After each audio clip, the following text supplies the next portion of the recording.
இந்த வீடியோ பார்த்துட்டு இருக்க எத்தனை பேருக்கு கன்னினா என்னன்னு தெரியும்?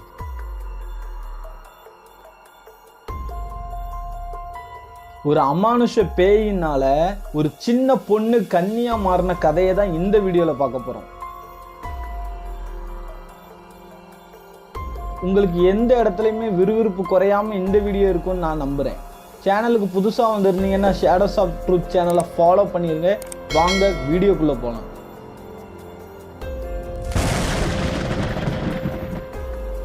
இந்த கதையை நமக்கு யார் சொன்னாங்கன்னா நம்ம சப்ஸ்கிரைபர் தான் இன்ஸ்டாகிராம் வழியா சொன்னாங்க. இதே மாதிரி உங்களுக்கும் நிறைய கதை இருந்துச்சுன்னா மறக்காம நம்ம இன்ஸ்டாகிராம் ஐடியில வந்து தெரிவிக்கலாம்.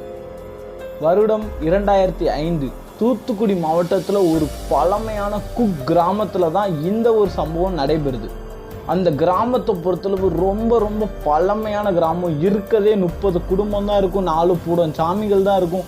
பூட சாமிகள் அப்படின்னா என்னன்னு தெரியலன்னா பின்னாடி கொடுக்குறேன் பார்த்துக்கோங்க. அதுதான் பூடம். அந்த கிராமத்துல ஒரு மின் வசதி கிடையாது, ரோடு வசதி கிடையாது. ரொம்ப ரொம்ப ரொம்ப ஒரு கிராமம் தான் அந்த கிராமம். அங்க உள்ள பிள்ளைங்க பள்ளிக்கூடத்துக்கு போகணும்னா 6 கிலோமீட்டர் தள்ளி போகணும், ஹாஸ்பிட்டல் போகணும்னா 7 கிலோமீட்டர் தள்ளி போகணும். ரொம்ப ரொம்ப ரொம்ப கஷ்டப்பட்டு தான் அந்த குடும்பத்துல உள்ள பிள்ளைங்க எல்லாம் படிக்க போகும். அதே மாதிரிதான் நம்ம பார்க்க போறதுலயும் ஒரு குடும்பம். அந்த குடும்பத்துல 3 பொண்ணுங்க. மூத்த பொண்ணுக்கு 12 வயசு, 2வது பொண்ணுக்கு 6 வயசு, 3வது பொண்ணு கை குழந்தை. இதுல அந்த 12 வயசு பொண்ணு தான் எப்படி கன்னியா மாறிச்சு, அதுவும் ஒரு அமானுஷ பேயினால அப்படிங்கறத இந்த காணொலியில நான் தெரிவிக்க போறேன். அந்த 12 வயசு பொண்ணு ரொம்பவும் சுட்டித்தனமான பொண்ணு, ஜாலியா இருக்கும், எல்லாமே படிப்புல நம்பர் 1, ரொம்ப அருமையா படிக்கும், கிராமத்திலேயே நல்ல ஒரு எல்லாருக்கிட்டையும் மிங்கிள் ஆகி அப்படிப்பட்ட ஒரு சூப்பரான பொண்ணு தான் அந்த பொண்ணு. அந்த பொண்ணு ஸ்கூலுக்கு 6 கிலோமீட்டர் நடந்தே போகும். அதே மாதிரி எங்க போனாலும் அது ஒரு சுறுசுறுப்பாவே இருக்கும். எல்லா பிள்ளைங்களையும் படிக்கிறதுக்கு ஒரு ஆர்வத்தை தூண்டுறதே அந்த பொண்ணு தான் அந்த கிராமத்துல. குடும்பத்துக்கே ரொம்ப ஒரு செல்ல பொண்ணாவும் இருந்துட்டு வந்துச்சு அந்த பொண்ணு. இப்படியே போயிட்டு இருக்க சமயம் ஊர்ல ஒரு கோவில் கொடை வருது. அந்த கோவில் கொடையில சாம கொடைன்னு ஒண்ணு நடக்கும். சாம கொடைன்னா என்னன்னு கண்டிப்பா எல்லாத்துக்கும் தெரியும். தெரியலன்னா அதையும் பின்னாடி போடுறேன், பாத்துக்கோங்க.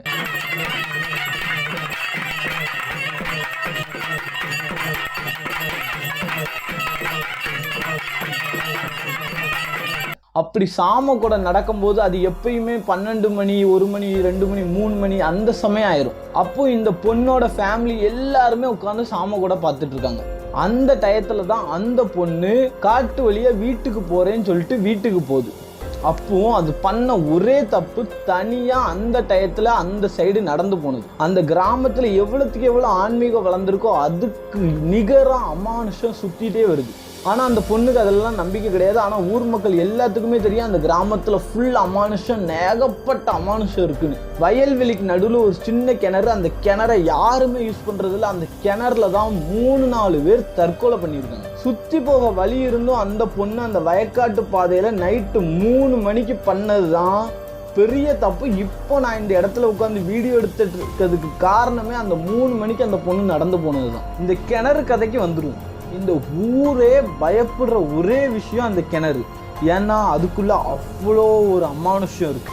அந்த ஊருக்காரங்க ஃபுல்லா அந்த பக்கம் போறவங்க ஃபுல்லாமே சொல்ற ஒரே விஷயம், எனக்கு நிறைய சவுண்டு கேட்குது அந்த கிணத்துக்குள்ள இருந்து, யாரோ அலற மாதிரி சவுண்டு கேட்குது, அழுற மாதிரி சவுண்டு கேட்குது, ரொம்ப ஆக்ரோஷமா கத்துற மாதிரி சவுண்டு கேட்குது. சில பெண்கள்லாம் கொஞ்ச நாளா பித்து பிடிச்ச மாதிரிலாம் இருந்திருக்காங்க அந்த கிணறு வழியா போயிட்டு வந்தவங்க. அதுல இருந்தே அந்த ஊருக்காரங்க எல்லாருமே அந்த கிணறு பக்கம் யாரும் போவாதீங்க, அந்த கிணறையே மூடிட்டாங்க, அந்த கிணறு பக்கம் யாருமே போவாதீங்கன்னு அவ்வளோத்துக்குள்ள ஊர் ஃபுல்லா எல்லாத்துக்கும் சொன்னாங்க. ஸோ இப்படிப்பட்ட நிறைய சம்பவங்கள் நடந்தனாலேயே, ஏன்னா முத ஒருத்தங்க அந்த கிணறுல தற்கொலை பண்ணாங்க. அதுக்கடுத்து வருஷம் ஒவ்வொரு ஆள் தற்கொலை பண்ணி மொத்தமா 3 பேர் தற்கொலை பண்ணாங்க அந்த ஒரு கிணறுல. ஆனா அவங்க ஆவிகள், தற்கொலை பண்ணவங்க ஆவிக இன்னமும் அந்த கிணறு சுத்தி வலம் வருதுங்கிறது தான் அந்த ஊருக்காரங்க இன்னமும் நம்ம கிட்ட சொல்றது. அந்த கிணத்தடி வழியா போனவங்க எல்லாத்துக்குமே கண்டிப்பா ஏதாவது ஒரு சைடு எஃபெக்ட் நடந்தே தீரும். அது ரியல் லைஃப்ல நிறைய பேருக்கு நடந்திருக்கு. சில பேர்லாம் எப்படின்னா நல்லா இருப்பாங்க லைஃப்ல, அந்த கிணறு சைடு போய் ஏதாவது இந்த தண்ணி அடிச்சுட்டு பண்ணிட்டு கொஞ்ச நாள்ல அவங்களுக்கு ரொம்ப உடம்பு சரியில்லாம போய் மஞ்சக்காமால வந்திருக்கு சில பேருக்கு. சில பேருக்குலாம் ரொம்ப ஒரு மாதிரி பித்து பிடிச்ச மாதிரிலாம் ஆயிருக்காங்க. நான் முன்னாடி சொன்ன மாதிரி தான் பெண்கள் அவ்வளோ பேர் பாதிக்கப்படுவாங்க அந்த சைடு வழியாக போனவங்க எல்லாருமே. இது எல்லாமே தெரிஞ்சுக்கிட்டும் சாமக்கொடை அப்போ நைட்டு 3 மணிக்கு யாரோட தயவும் இல்லாமல் அந்த பொண்ணு அங்கே ஒத்தையில நடந்து போறப்ப அவளுக்கு என்ன ஆச்சுங்கிறது யாருக்குமே தெரியாது. பார்த்தா வீட்டுல இருந்தே எல்லாரும் வந்தாச்சு, எங்க வீட்டுக்கு வந்தாச்சு. ஆனா ஷார்ட்கட்ல வந்த அந்த பொண்ணை இன்னமும் காணும். ஊர் ஃபுல்லா தேடுறாங்க, பொண்ணை காணும்னு சொல்லி நைட்டோ அப்பவும் தீப்பந்தம் தான் பிடிச்சிட்டு ஊர் ஃபுல்லா தேடுறாங்க. எல்லாத்துக்குமே ரொம்ப ஒரு ஷாக்கு. என்னடா எல்லாத்துக்கும் மைண்டு என்ன ஆகுதுன்னா, ஐயோ இவ சுத்தி வராம கிணத்தடி வழியா வந்துட்டாலோங்கிற ஒரே ஒரு சிந்தனை தான் அந்த ஊர் மக்கள்ல இருந்து குடும்பத்தினர்ல இருந்து எல்லாத்துக்குமே இருக்கு.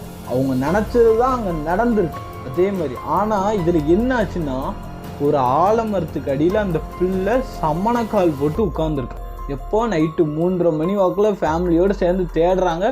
அப்போ ஒரு சமணக்கால் போட்டு ஆலமரத்து அடியில் உட்காந்துருக்கு. அவ்வளோ காற்று, ஃபுல் இருட்டு. அந்த இருட்டில் அந்த ஒரு பொண்ணு 12 வயசு சின்ன பொண்ணு அந்த ஆலமரத்துக்கு கீழே உட்காந்துருக்கா. கொஞ்சமாவது யோசிச்சு பாருங்க அந்த இடத்துல எப்படி இருந்திருக்கும்னு. அதுக்கப்புறம் அந்த பிள்ளைய கூப்பிட்டுருக்காங்க, அதுவும் வந்திருக்கு. சாதாரணமாக வீட்டுக்கு கூப்பிட்டு போயிருக்காங்க, அது படுத்து நல்லா தூங்கியிருக்கு. மறுநாள்ல இருந்து தான் எல்லாமே ஆரம்பிக்குது. மறுநாள் ஸ்கூலுக்கு போகிறான், 6 கிலோமீட்டர் நடந்தே போகிறான். அப்போ ஸ்கூலில் இவன் நடவடிக்கை சுத்தமாக சரியில்லை, யாருக்கிட்டையுமே ஒழுங்காக பேசல. அவ்வளோ சுறுசுறுப்பாக இருக்கிற பொண்ணு. நான் அப்பயும் சொல்லியிருக்கேன், வீடியோ ஸ்டார்டிங்கில் சொல்லியிருக்கேன், நல்லா படிப்பா, சுறுசுறுப்பாக இருப்பா, எல்லாத்துக்கும் மோட்டிவேட்டே இந்த பொண்ணு தான். அந்த பொண்ணு ஃபுல் அண்ட் ஃபுல் அமைதியாக இருக்கா. எல்லாத்துக்குமே என்னடா இது, சரி ஒரு நாள்னா பரவாயில்ல, ஏதோ உடம்பு சரியில்லை அப்படின்னு சொல்லி தொடர்ந்து 3 நாள் அதே மாதிரிங்க அமைதியா, யாருக்கிட்டையும் ஒன்றும் பேசாம சும்மா அப்படி இந்த பேய் அடிச்சா எப்படி இருக்குன்னு சொல்லுவாங்க அந்த மாதிரி அந்த பொண்ணு அவ்வளோ அமைதியா உட்கார்ந்துருக்கு. அதுக்கப்புறம் என்ன ஆகுது, கொஞ்ச நாள் கழிச்சு ரொம்ப காய்ச்சல். அந்த பொண்ணுக்கு பயங்கரமா காய்ச்சல் அடிக்குது. என்ன ஆனாலும் காய்ச்சல் இதாக மாட்டேங்குது. இவங்க மாத்திரை போடுறாங்க. அப்பமெல்லாம் மாத்திரையோட இந்த கிராமத்தோட வைத்தியம் தான் இருக்குன்னு வைங்களேன். அதெல்லாம் ஏன்னா ஹாஸ்பிட்டல் 6 கிலோமீட்டருக்கு அந்த சைடு இருக்கு. அது போகிறதுக்கு பதிலாக வெறும் காய்ச்சல் தானேன்னு சொல்லிட்டு இவங்களும் ரொம்ப இதாக பண்ணிட்டாங்க. அப்பவும் காய்ச்சல் விடவே இல்லை. ஒரு நாள் கூட கொதிக்குதான் உடம்பு. இன்னமும் அவங்க பெற்றவங்க என்கிட்ட சொல்கிறாங்க, சொல்லும் போது எனக்கே அப்படி இருக்கு. என் பிள்ளைக்கு அந்த நேரத்தில் காய்ச்சல் விடவே இல்லை அப்படிங்க. பயங்கரமான காய்ச்சல். உடனே என்ன ஆயிட்டு, ஒரு கட்டத்தில் வேண்டாம் ஹாஸ்பிட்டல் கூப்பிட்டு போயிடுவோன்னு சொல்லி கூப்பிட்டு போகும்போது அப்போ அந்த பொண்ணு என்ன தெரியுமா சொல்லியிருக்கா, வேணாம் நான் ஸ்கூலுக்கு தான் போவேன் அப்படின்னு சொல்லி வீம்புக்குன்னு ஸ்கூலுக்கு போயிருக்கா. ஸ்கூலுக்கும் போயிட்டா திரும்ப வர்ற வழியில் நைட்டு 8 மணி ஆகுது. ஸ்கூல்ல இருந்து பிள்ளையை காணும், இன்னும் வரல வீட்டுக்கு. ஆல்ரெடி உடம்பு சரியில்லை. அன்னைக்கே அந்த ஆலமரத்தில் வச்சு உருமா இருந்தா. அவர் நடவடிக்கை கொஞ்சம் கூட சரியில்லை. பயங்கரமாக வீட்டில் பயப்பட ஆரம்பிச்சிட்டாங்க. உடனே ஸ்கூல் போகிற வழியெல்லாம் தேடுறாங்க. தேடும் போது ஒரு ஓரமாக அந்த பொண்ணு படுத்து கிடக்கு. கிட்ட போய் பார்த்தா உயிர் இல்லை. எப்படி உயிர் இல்லை அந்த பொண்ணுக்கு. அவங்களுக்கு என்ன ஆச்சு என்னது ஒன்றுமே கண்டுபிடிக்க முடியல. ஹாஸ்பிட்டலுக்கு கொண்டு போயிருக்காங்க.